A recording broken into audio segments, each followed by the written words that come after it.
জুনমণি ৰাভাৰ বিষয়টোৰ যিমান ক্ষিপ্ৰতাৰে সৈতে যিমান উচ্চস্তৰীয় তদন্ত হ'ব লাগিছিল নহল।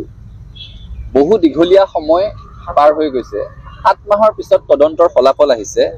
ৰাইজে যি ধৰণেৰে আশা কৰিছিলে যে ক্ষিপ্ৰতাৰে সৈতে তদন্তটো আগবাঢ়িব, সেই ক্ষিপ্ৰতা দেখা নাপালো।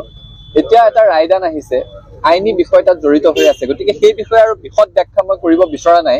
কিন্তু পৰিয়ালটোৱে ন্যায় পোৱাটো বিচাৰো, কাৰণ জুনমণি ৰাভাৰ অসুস্থ ককায়েক তেখেতেও যিটো অৱস্থাত জীৱনৰ শেষ সময়ছোৱা পৰ্যন্ত সময় কটাব লগা হ'ল, সেই কথাবোৰ অত্যন্ত দুখজনক কথা।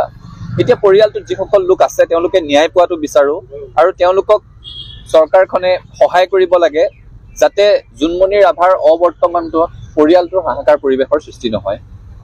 গোটেই বিষয়টো হৈছে যে নকল সোণৰ গোটেই কথাটো জুনমণি ৰাভাৰ মৃত্যুৰ পিছত কেইদিনমান হৈছে হ'ল, তাৰপিছত নোহোৱা হৈ গ'ল।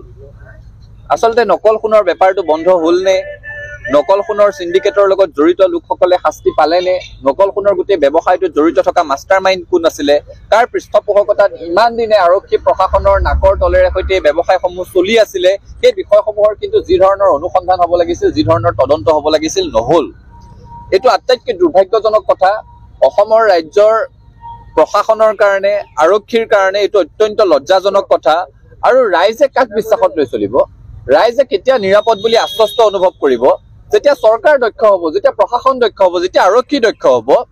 যদি সংবাদ মাধ্যমত হৈচৈ সৃষ্টি হোৱাৰ সময়ত তেওঁলোকে দুদিনমান খৰতকীয়া তদন্ত কৰি দেখুৱায় আৰু সংবাদ মাধ্যমৰ পৰা বিষয়টো হেৰাই যোৱাৰ লগে লগে তদন্তও তাতে অন্ত পৰে, তেতিয়াহ'লে বিষয়টো অত্যন্ত দুৰ্ভাগ্যজনক। আমি নকল সোণেই নহয়, যিকোনো ধৰণৰ অবৈধ বেহা বেপাৰৰ লগত জড়িত যিকোনো শক্তিক অসমৰ পৰা পুলিয়ে পোখাই উৎখাত কৰিবলৈ চৰকাৰক আৰু আৰক্ষী প্ৰশাসনক দাবী জনাইছো। ছাত্ৰ সন্থাৰ কৰ্মীসকলে পুৱা 6 বজাৰ পৰা ঠৰঙা লগা জাৰত সকলোৱে অনশন কৰি আছে আজি। কাৰণটো কি?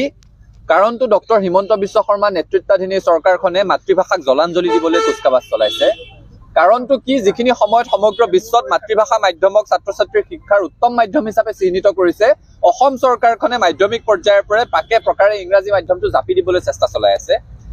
যিখিনি সময়ত সমগ্ৰ দেশত নতুন ৰাষ্ট্ৰীয় শিক্ষা নীতিয়ে মাতৃভাষা মাধ্যমত শিক্ষা গ্ৰহণত জোৰ দিছে, যিখিনি সময়ত দেশৰ উচ্চ শিক্ষাৰ পৰিচালনা কৰা, তদাৰক কৰা বিশ্ববিদ্যালয় অনুদান আয়োগে বিশ্ববিদ্যালয় পৰ্যায়লৈকে মাতৃভাষাত পাঠদান আৰু পৰীক্ষা প্ৰদানৰ ব্যৱস্থা গ্ৰহণ কৰাৰ কথা কৈছে, সেইখিনি সময়ত অসমৰ মুখ্যমন্ত্ৰী হিমন্ত বিশ্ব শৰ্মা আৰু তেওঁৰ আঙুলিৰ ইচাৰাত উদ্ভৱ কৰা শিক্ষামন্ত্ৰী ৰণোজ পেগুৱে এটা হঠকাৰী সিদ্ধান্ত লৈছে যে 6ষ্ঠ শ্ৰেণীৰ পৰা অংক আৰু বিজ্ঞান বিষয় দুটা ইংৰাজী মাধ্যমত পঢ়িব লাগিব। ছাত্ৰ সন্থাই তাৰ বিৰোধিতা কৰিছো। নিখিল বড়ো ছাত্ৰ সন্থাই তাৰ বিৰোধিতা কৰিছে, অসম সাহিত্য সভা, বড়ো সাহিত্য সভাই তাৰ বিৰোধিতা কৰিছে, আৰু অসমৰ প্ৰায় আটাইবোৰ শিক্ষক সংগঠনে হঠকাৰী সিদ্ধান্তৰ বিৰোধিতা কৰিছে। কিন্তু চৰকাৰখন আকুৰগুজ হৈ থাকি কেৱল ইংৰাজী মাধ্যমত তেওঁলোকে পাঠ্যপুথি ছপা কৰিছে, বিতৰণ কৰিছে, আৰু এতিয়া এনেকুৱা এটা পৰ্যায় পাইছেগৈ যে গুণোৎসৱৰ পৰীক্ষা পৰ্যন্ত তেওঁলোকে ইংৰাজী মাধ্যমত অনুষ্ঠিত কৰাত লাগিছে। এই কথা ছাত্ৰ সন্থাই কোনো কাৰণত আমি মানি নলওঁ। সদৌ অসম ছাত্ৰ সন্থাই 6ষ্ঠ শ্ৰেণীৰ পৰা বিজ্ঞান আৰু অংক ইংৰাজী বিষয়ত পঢ়াবলৈ অসম চৰকাৰে লোৱা হঠকাৰী কেবিনেট সিদ্ধান্তৰ বিৰুদ্ধে ধাৰাবাহিকভাৱে প্ৰতিবাদ অব্যাহত ৰাখিছো, আৰু এই প্ৰতিবাদ চলি যাব। ইতিমধ্যে ইয়াৰ আগত আমি জিলাই জিলাই বিক্ষোভ সমদল বাহিৰ কৰিছো, আঞ্চলিকে চাইকেল সমদল কৰি ৰাইজৰ মাজত সজাগতাৰ সৃষ্টি কৰিছো। পুতলা শিক্ষামন্ত্ৰী ৰণোজ পেগুৰ পুতলিকা দাহ কৰা হৈছে, আৰু আজি সমগ্ৰ অসমৰ প্ৰতিখন জিলা সদৰত অনশন কাৰ্যসূচী ৰূপায়ণ কৰা হৈছে, 13 ঘণ্টীয়া অনশন। এটা স্পষ্ট কথা যে কোনো কাৰণত এই হঠকাৰী সিদ্ধান্ত মানি নলওঁ। আজি সদৌ নগাঁও জিলা ছাত্ৰ সন্থাৰ উদ্যোগত আয়োজন হোৱা এই অনশন কাৰ্যসূচীত আমি উপস্থিত হৈছোহি, আৰু ইয়াৰ পৰা চৰকাৰক একেটাই বাৰ্তা দিব বিচাৰিছো যে মাতৃভাষাক জলাঞ্জলি দিয়া সিদ্ধান্ত আপোনালোকে প্ৰত্যাহাৰ কৰক।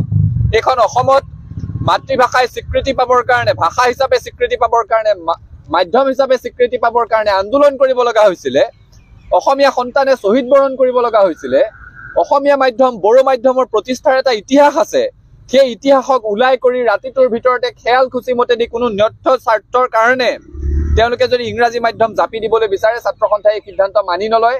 প্ৰতিবাদ ধাৰাবাহিকভাৱে চলি থাকিব, আৰু যেতিয়ালৈকে এই সিদ্ধান্ত প্ৰত্যাহাৰ নকৰে ছাত্ৰ সন্থাৰ প্ৰতিবাদৰ সন্মুখীন এই চৰকাৰখন হৈ থাকিব লাগিব। চাওক, উৰুকাৰ ভোজ ভাত খাবলৈ ছাত্ৰ সন্থাৰ কাৰ্যালয়ত মন্ত্ৰী বিধায়কক নিমন্ত্ৰণ জনাই কোনোবা ছাত্ৰ সন্থাৰ পৰা অপসাৰিত হৈছে, অনুশাসনমূলকভাৱে অব্যাহতি প্ৰদান কৰা হৈছে, তেনেকুৱা ব্যক্তিৰ কথাৰ উত্তৰ দিবলগীয়া নাথাকেই।